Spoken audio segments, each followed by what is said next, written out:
یاد رکھو، اس پیغام کو آگے پہنچائیں. میں بات کر کے بات ختم کر رہا ہوں. مجھے سوال آیا ہے، حضرت مولانا نے بھی اس پر تصدیق کر کے مجھے دے دیا ہے. سوال یہ ہے کہ سیاست اور ختم نبوت کا تعلق کیا ہے؟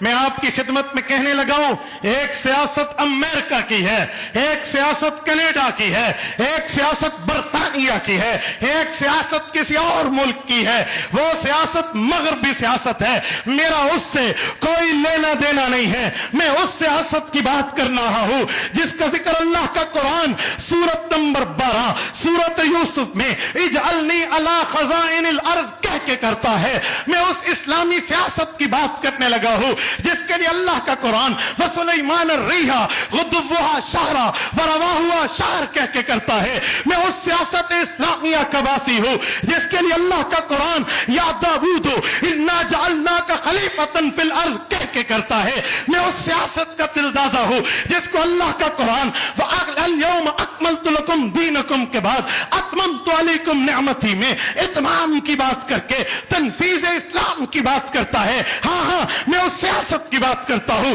جس کے لیے صحیح بخاری جلد نمبر 1 کتاب الانبیاء باب حدثوا عن ذکر بنی اسرائیل ولا حرج. حضرت ابو ہریرہ راوی ہیں رضی اللہ عنہ، ارشاد فرماتے ہیں پاک پیغمبر نے فرمایا کانت بنو اسرائیل تسوسهم الانبیاء، انبیاء آتے، وہ نبی بھی ہوتے، اسلامی سیاستدان بھی ہوتے. کلما ہلک نبی خلفہ نبی، ایک نبی فوت ہوتا اللہ دوسرے کو نبوت بھی دیتے، اسلامی سیاست کا صحرا بھی دیتے. حضور نے فرمایا وَإِنَّهُ لَا نَبِيَّ بَعْدِي، میرے بعد نیا نبی نہیں آئے گا.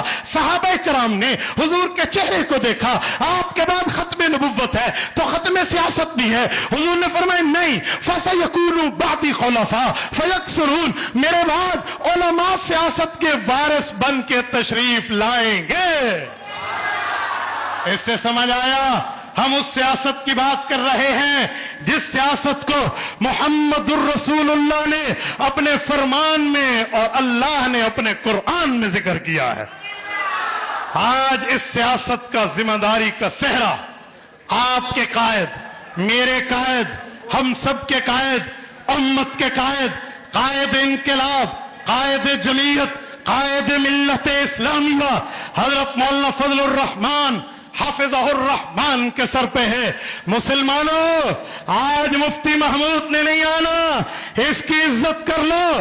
اللہ کی قسم اللہ معاف کرے، یہ دنیا سے چلا گیا، ہمیں سر چھپانے کی جگہ کہاں ملے گی. اپنے اکابر کی زندگی میں قدر کرو. میرے دوستو، میں ایک جملہ کہنے لگا ہوں، اگر پاکستان 1947 میں بنا ہے اور انگریز کے خود کاشتہ پودے کا راستہ مفتی محمود کی شکل میں اسمبلی میں بند ہوا ہے تو قائد ملت اسلامیہ کی شکل میں 26ویں آئینی ترمیم میں ملک کے سودی نظام کا خاتمہ ہوا ہے. 1 جنوری 2028 آپ بھی انتظار کریں، ہم بھی انشاءاللہ ہمارا ملک سود سے پاک ہوگا. اس سیاست کی بات ہم کرتے ہیں. اسی سیاست کو میرے نبی نے ختم نبوت کے ذیل میں ذکر کیا ہے.